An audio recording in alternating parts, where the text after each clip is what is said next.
Good morning, my dear students. Hope you all are fine. Welcome back to class 7th. So, students, today we will continue our chapter 5 acid, bases, and salts. So, students, in our previous presentation, we have learned about acid, bases, and indicators. हमने अपनी पहले की presentation में indicator acid basis और indicator के बारे में पढ़ा था. सो एसिड क्या होते हैं which are sour in taste known as acid, जैसे tamarind, lemon, curd, vinegar. These are the example of acid. And bases वो होते हैं which are soapy in touch and bitter in taste, like as baking soda, soap, bleach, drain cleaner are the example of bases. And I also told you about indicators. Indicators are two types, natural and organic indicator and synthetic or man-made indicator. So natural indicator में मैंने आपको बताया क्या turmeric और litmus and China rose indicator, इसके बारे में मैंने आपको बताया. Today will start.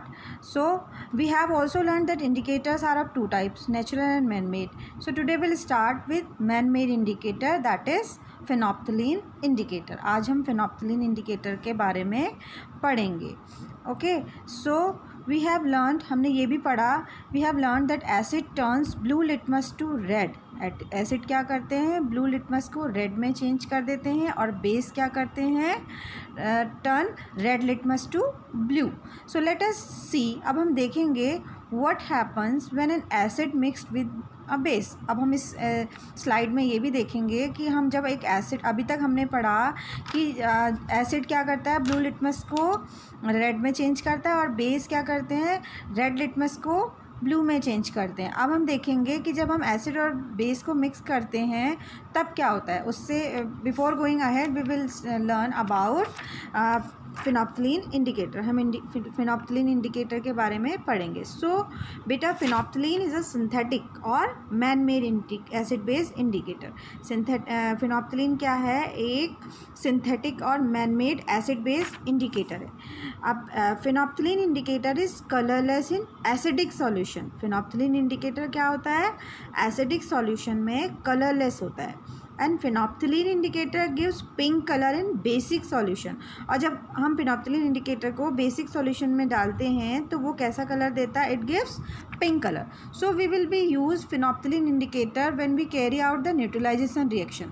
जब हम फेनोप्थलीन इंडिकेटर के बारे में हम पढ़ेंगे जब हम न्यूट्रलाइजेशन रिएक्शन के बारे में पढ़ेंगे. जब किसी एसिड और बेस की रिएक्शन होती है तब उसमें हम we will discuss about phenolphthalein indicator.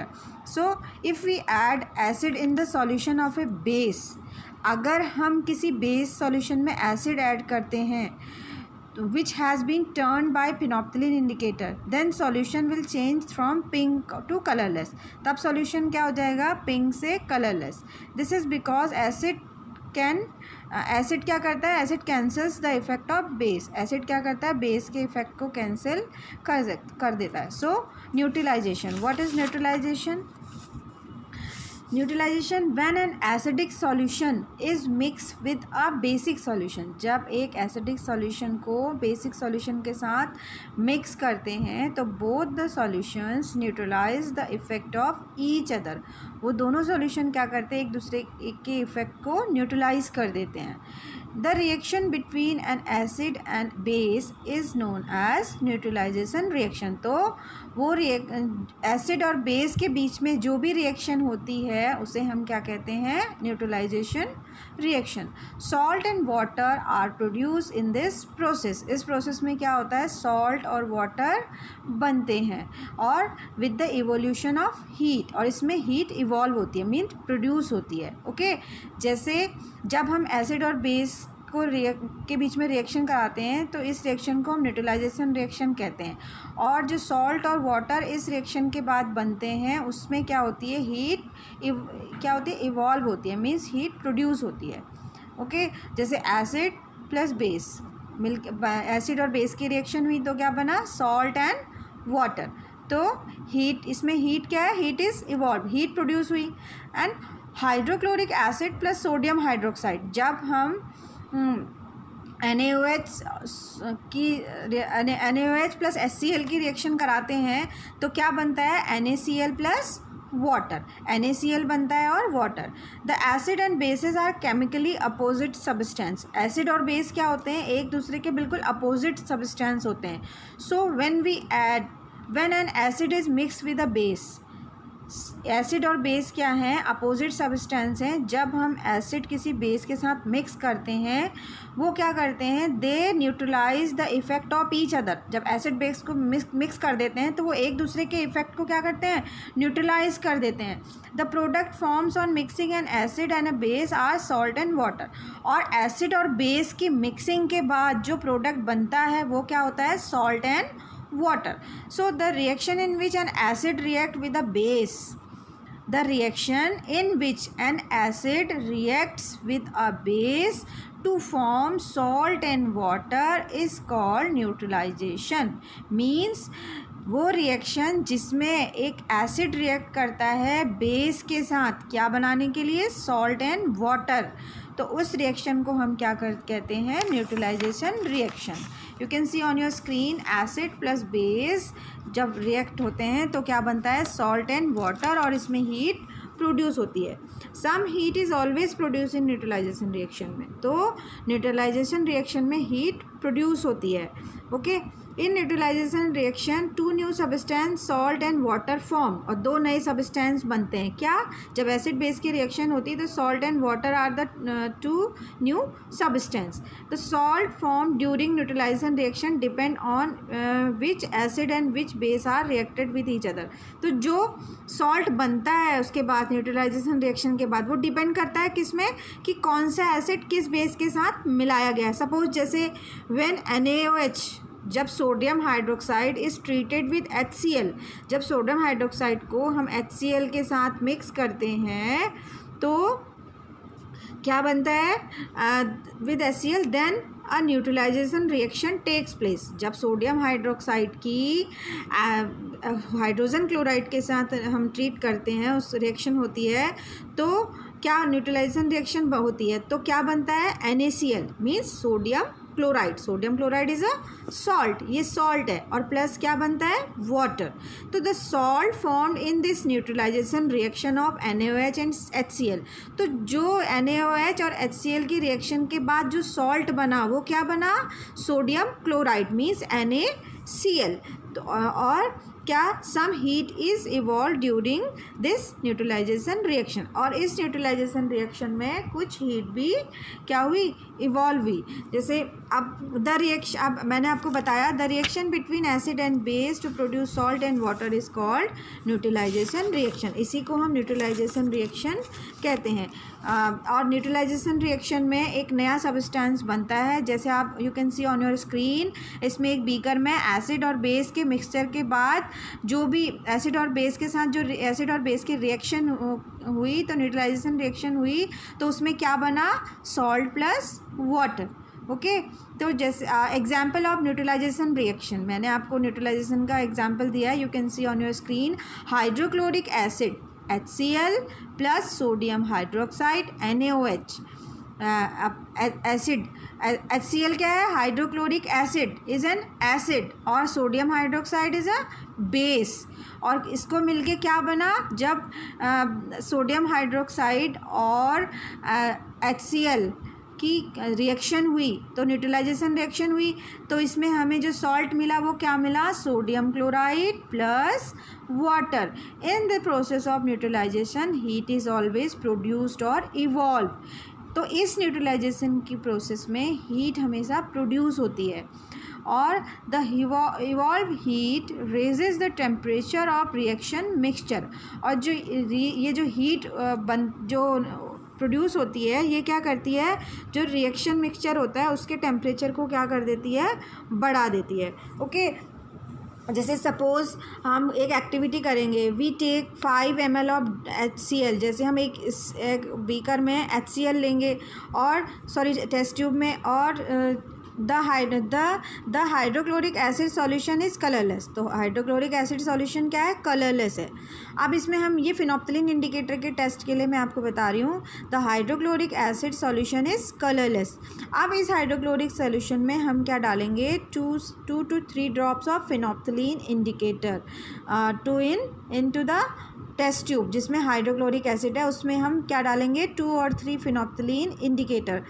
Shake the test tube gently, फिर हम उस टेस्ट ट्यूब को शेक करेंगे तो फिनोप्थलीन इंडिकेटर क्या हो जाएगा एसिड में, colourless. Okay, so there is no change in the colour of phenolphthalein indicator. तो उस फिनोप्थलीन इंडिकेटर के उसमें कोई भी चेंज नहीं आया हाइड्रोक्लोरिक एसिड सॉल्यूशन डालने पर।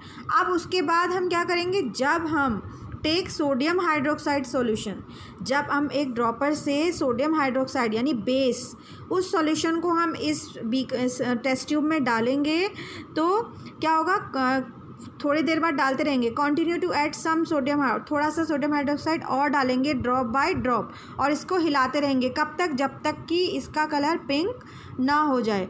सो when we stop adding more of sodium hydroxide solution, जब हम इसका सोडियम हाइड्रोक्साइड सॉल्यूशन बंद करते हैं डालना, तो ये जो सॉल्यूशन है वो किस कलर का हो जाता है, पिंक कलर का।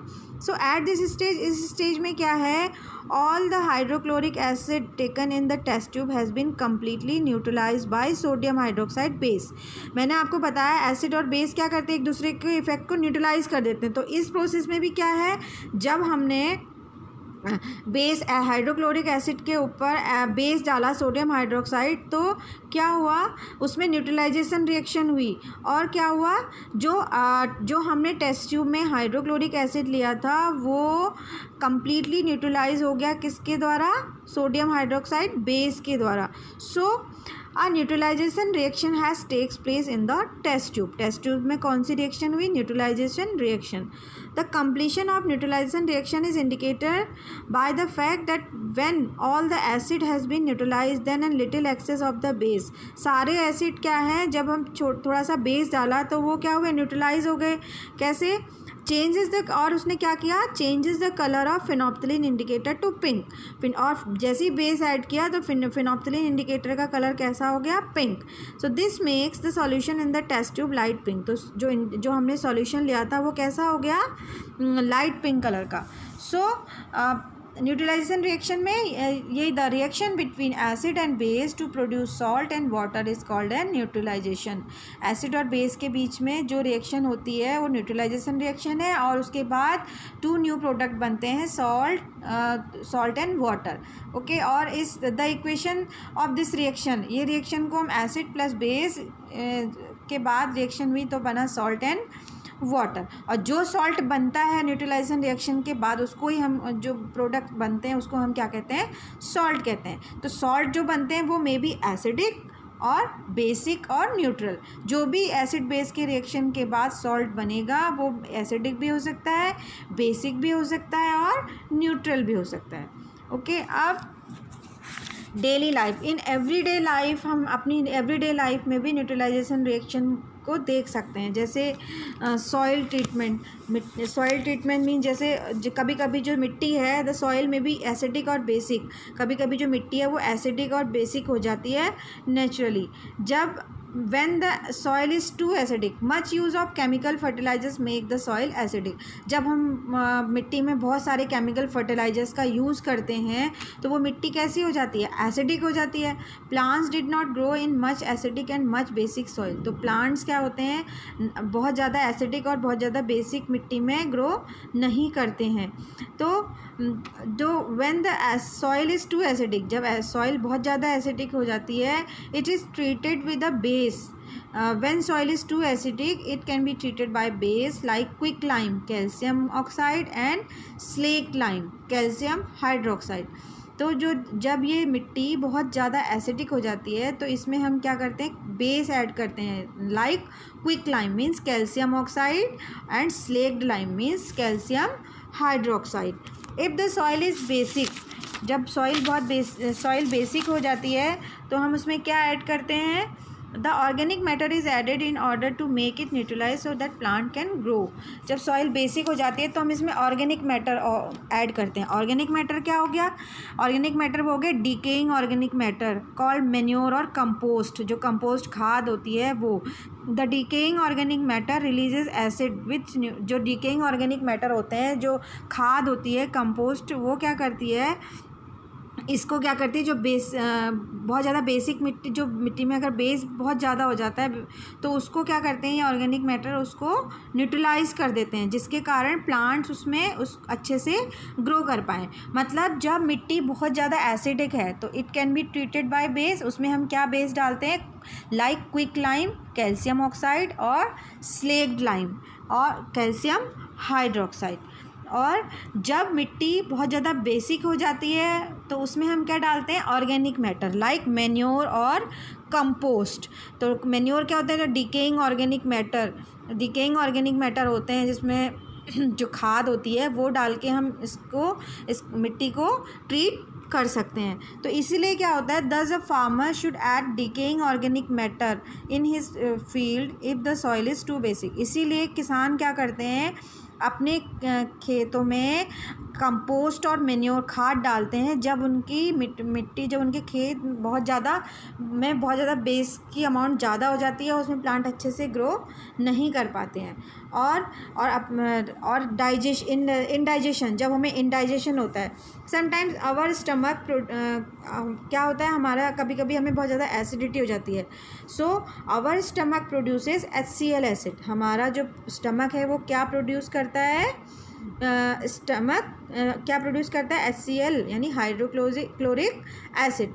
ये हाइड्रोक्लोरिक एसिड क्या करता है? It help us to digest food. ये हमें फूड डाइजेशन में हेल्प करता है। But too much acid in the stomach causes indigestion. जब हमें बहुत ज़्यादा एसिड जब हमारे पेट में हो जाएगा तो वो क्या हो जाएगा, हमें उससे क्या होगी? इंडाइजेशन होता है। तो this hydrochloric acid help in digestion of our food. ये हाइड्रोक्लोरिक एसिड जो हमारे स्टमक से प्रोड्यूस होता है ये क्या करता है? हमारे फूड डाइजेशन में हेल्प करता है। और HCl acid produce in stomach, जो HCl एसिड प्रोड्यूस होता है ये क्या हमारे स्टमक में प्रोड्यूस होता है, और टू वेरियस रीज़न, बहुत सारे रीज़न में। And like over eating the excess acid, जब हमारे उसमें एसिड किस लिए होता है, हमारे पेट में एसिड बहुत ज़्यादा क्यों हो जाता है? The excess of acid in the stomach causes indigestion. जब हम ओवर ईटिंग हो जाती है तो उससे हमें क्या हो जाता है? एसिडिटी हो जाती है। जब हम कुछ ऐसी चीज़ें खा लेते हैं जो हमें डाइजेस्ट नहीं होती, उससे हमें एसिडिटी हो जाती है। तो उससे क्या होता है? विच प्रोड्यूस इरिटेशन, हमें इरिटेशन होती है और हमें पेन होता है, पेट में दर्द होता है और एसिडिटी होती है। आप देख रहे हैं, you can see on your screen, जैसे इसमें क्या है? Medicine enter to stomach. Medicine जैसी स्टमक में एंटर करती है तो हमारे स्टमक में इसमें दिखाया है एसिड, स्टमक में क्या है? एसिड है। और न्यूट्रलाइज, जब हम जैसी कोई एंटासिड लेते हैं तो वो क्या करती है? जो न्यूट्रलाइज कर देती है स्टमक कंटेंट्स को। क्यों? क्योंकि एंटासिड में क्या होते हैं? बेस।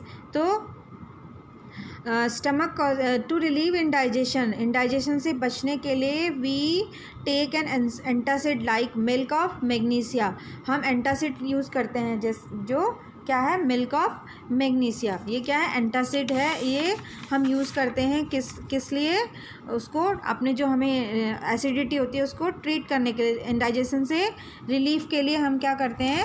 उसको मिल्क ऑफ मैग्नीशिया का यूज़ करते हैं। So milk of magnesia contain magnesium hydroxide. जो मिल्क ऑफ मैग्नीशिया है उसमें क्या होता है?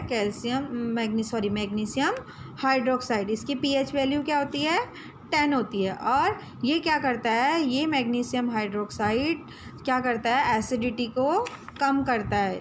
एसिडिटी को, जो एसिड है उसे न्यूट्रलाइज करता है, जिससे हमें एसिडिटी से क्या मिलता है? रिलीफ मिलता है। ओके, आप अपनी स्क्रीन पे देख सकते हैं, जैसे हमारे स्टमक में क्या है? एसिड है। जब हम मेडिसिन लेते हैं हमारे जैसे ही हम मेडिसिन लेते हैं तो वो मेडिसिन क्या करता है? Base milk of magnesium hydroxide उसको क्या करता है? एसिड को न्यूट्रलाइज कर देता है और हमें क्या मिलता है उससे? फिर एसिडिटी से रिलीफ। कभी कभी जब हमें बहुत ज़्यादा एसिडिटी होती है तो हम लोग बहुत सारे डाइजीन और ये सब पीते हैं ना, तो उस सब में बेस होता है, तो वो क्या करता है? उस एसिडिटी को कम कर देता है।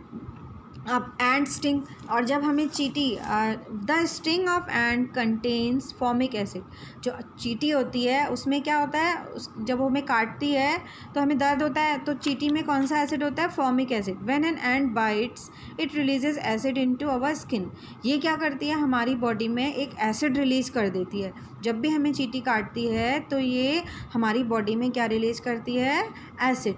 This causes itching and irritation, इससे क्या होता है, हमें खुजली और इरिटेशन होती है। This effect can be neutralise, तो ये कैसे न्यूट्रलाइज होता है, this effect can be neutralise by rubbing moist baking soda means sodium hydrogen carbonate. तो जब हमें इरिटेशन और ईचिंग होती है, जब चींटी हमें काटती है, वो एक एसिड रिलीज़ करती है जिसे हम फॉर्मिक एसिड कहते हैं।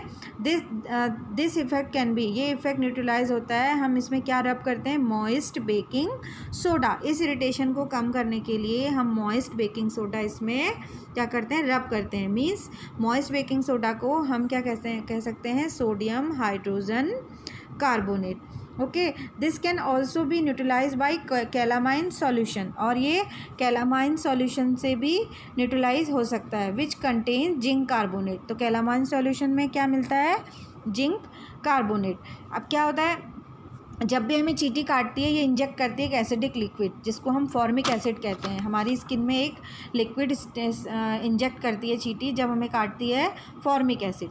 तो ये एसिड क्या होता है, ये एसिड न्यूट्रलाइज होता है, हम क्या करते हैं, मॉइस्ट बेकिंग सोडा या इसको हम सोडियम हाइड्रोजन कार्बोनेट भी कहते हैं। तो हम इसको स्टंग एरिया में लगाते हैं। क्यों, this is because being a base, ऐसा इसलिए क्योंकि एक बेस, बेकिंग सोडा क्या है, baking soda solution is a base और calamine solution is a base. ये क्या करता है, न्यूट्रलाइज करता है उस एसिड को जो चींटी ने हमें काटने पे जो हमारी बॉडी में स्टिंग इंजेक्ट हुआ, उस एसिड को क्या करता है, ये बेकिंग सोडा और कैलामाइन सॉल्यूशन उसको न्यूट्रलाइज कर देता है और क्या करता है, और इसके इफ़ेक्ट को कैंसिल करता है। जो एसिड हमारी बॉडी में आ जाता है उसको, उसके इफ़ेक्ट को कैंसिल कर देता है। तो कैलामाइन सॉल्यूशन में कौन सा बेस होता है, जिंक कार्बोनेट, ZnCO3। ओके, सो बेटा it is clear. I hope you all have understand this chapter very clearly. If you have any query, you can ask in your query session. So thank you, students.